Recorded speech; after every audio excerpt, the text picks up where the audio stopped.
Assalamualaikum. Welcome to Stenoworks. I am your teacher Mohammad Wasim with another legal dictation. Background में आपको passage नजर आ रहा है। ये जो पैसेज है ये 550 वर्ड्स पर मुश्तमिल है। 110 वर्ड पर मिनट की स्पीड होगी। जो भी मैं डिक्टेट करूंगा वो आपको बैकग्राउंड में हाईलाइटेड नजर आएगा और यही पैसेज आपको इसी वीडियो के डिस्क्रिप्शन में भी मिल जाएगा। पर्पज ये है कि हम अपनी शॉर्ट हैंड स्पीड को इम्प्रूव कर सकें और अपने आप को एक कॉम्पिटेटिव लेवल पे अपने आप को जो है वो प्रूव कर सकें। प्रोसीजर ये होगा कि मैं आपको डिक्टेट करूंगा, आपने डिक्टेशन पहले सुननी है, उसके बाद फिर दोबारा प्ले करके आपने उसको जो है डिक्टेशन लेनी है। उसके बाद फिर आपने ट्रांसक्राइब करना है, पीडीएफ डाउनलोड करके उसके साथ मैच करना है। जो भी मिस्टेक्स हैं आपकी या मिसिंग है आपने उनको हाईलाइट करना है। जी स्टार्ट करते हैं। 3, 2, 1 start. The question confronting the courts pertain to the ambit swipe and purview of judicial review writ jurisdiction in the matter of terms and condition of employ of a security entity, full stop. It is true that purpose of judicial review is to further the intent of parliament as contained in the statute, full stop. If there is no statute, full stop, comma, there is no judicial review, full stop.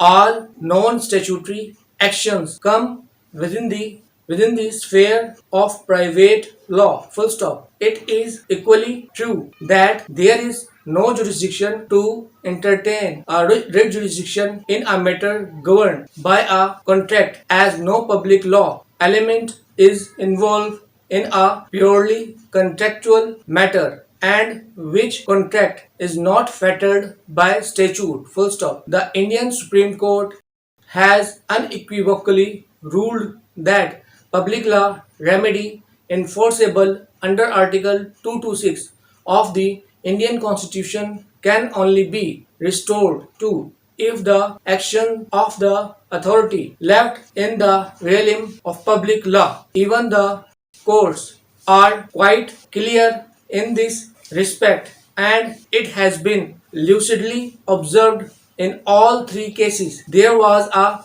special statutory provision bearing directly on the right of the public authority to dismiss the plaintiff within bracket, and it is therefore that the court intervened, it is the existence of these statutory provision which inject the element of public law necessary in this context to attract the remedies of administrative law, full stop. Employment by a public authority does not per se inject any element of public law, nor does the fact that the employee is an officer, full stop. This only makes it more likely that there should be statutory restrictions upon dismissal, full stop. It will be this statutory underpinning which injects the element of public law, full stop. Still less can I find any warrant for equating public law with the interest of the public, full stop. If the public through the parliament gives effect to that interest by means of statutory provision, that is quite different, but the interest of the public per se is not sufficient. The ordinary employer is free to act in breach of his contract of employment, and if he does so, his employer will acquire certain private law rights and remedies in damages or compensation, full stop. Parliament can underpin the possession of public authority implies by directly restricting the freedom of public authority to dismiss, thus giving the employer public law rights and at least making him a potential candidate for administrative law remedies. If, however, authority gives the employee the required contractual protection, a breach of that contract is not a matter of public law, full stop. It has been held that normally and apart from the intervention of statute, there would never be a nullity in terminating an ordinary contract of master and servant. Here we are concerned with a statutory scheme of employment, and the scheme gives the dock workers a statute, full stop. At page 26 of the judgment, the famous English case of Barber versus Manchester Regional Hospital Board and another close has been quoted, I am unable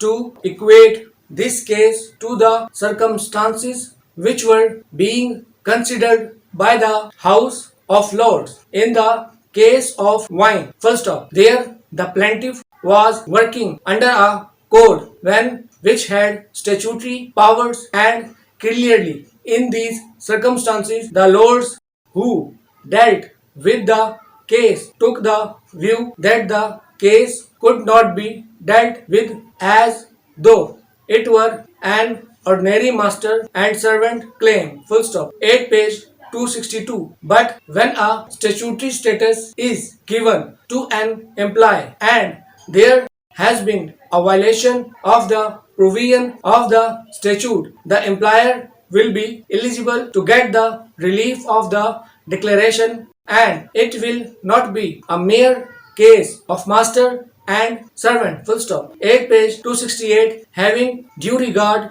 to the principles discussed above, we are of the opinion that the High Court were not justified in granting the declaration as pointed out the regulations. Full stop. The end. जी dictation हमारी complete हो गई है। अब आप इसको जो है वो कन्वर्ट करेंगे लॉन्ग हैंड में। लॉन्ग हैंड में कन्वर्ट करने के बाद जो भी आपकी मिस्टेक्स हैं उनको हाईलाइट करेंगे, उनकी बार बार प्रैक्टिस करेंगे और मेरे पीडीएफ के साथ मैच भी करेंगे। देखेंगे आहिस्ता आहिस्ता आपकी शॉर्ट हैंड इंप्रूव होती जाएगी।